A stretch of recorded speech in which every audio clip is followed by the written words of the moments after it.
আসসালামু আলাইকুম। আজকে আপনাদেরকে দেখাচ্ছি আমি খুব ভয়ঙ্কর এবং দুর্বিষহ একটি রাস্তা অতিক্রম করলাম।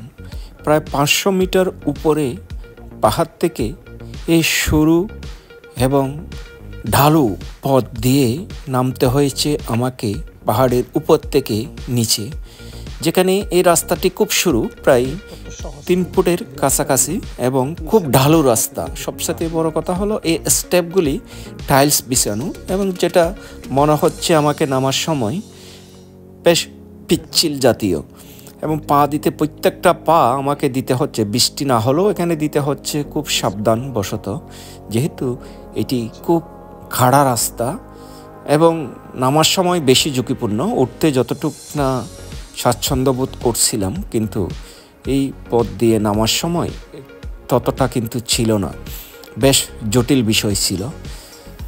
একদিকে পায়ের ব্যথা অনুভব করতেছিলাম, আর একদিকে পিচ্ছিল হয়ে পড়ে যাওয়ার ভয় অনুভব করছিলাম, এবং সব মিলিয়ে প্রত্যেকটা স্টেপ আমাকে খুব সাবধানতার সহিত দিতে হয়েছে।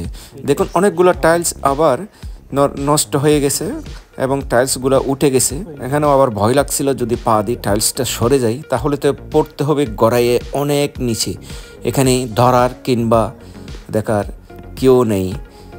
অনেকগুলা লোক এই সরু পথ দিয়ে, খাড়া পথ দিয়ে উপরে উঠতেছে, দেখতেছেন। এখানে বিভিন্ন দেশের নাগরিক আজকে, যেহেতু এখানে হলিডে চলতেছে, এই হলিডেতে প্রচুর পর্যটকের ভিড় এখানে। আমিও একটি পাহাড়ের সেই চূড়ায় উঠছিলাম এবং নামার জন্য সেই সরু পথ। এই পথটি আসলে বেশ জটিল। এখানে দেখা যাচ্ছে কিছু কিছু লোক আবার ছবি উঠাচ্ছে। এই যে বিচগুলো দেখা যাচ্ছে পাহাড়ে নামার সময়, পাশ দিয়ে দেখা যাচ্ছে একটি সাগর, বিচ এবং ব্রিজ। এটি খুব সুন্দর জায়গাটি আসলে দেখার মতো, উপভোগ করার মতো। তাই সবাই এখানে উঠতেছে এবং যাচ্ছে। সুতরাং ভিডিওটা ভালো লাগলে একটা লাইক শেয়ার করবেন। ধন্যবাদ।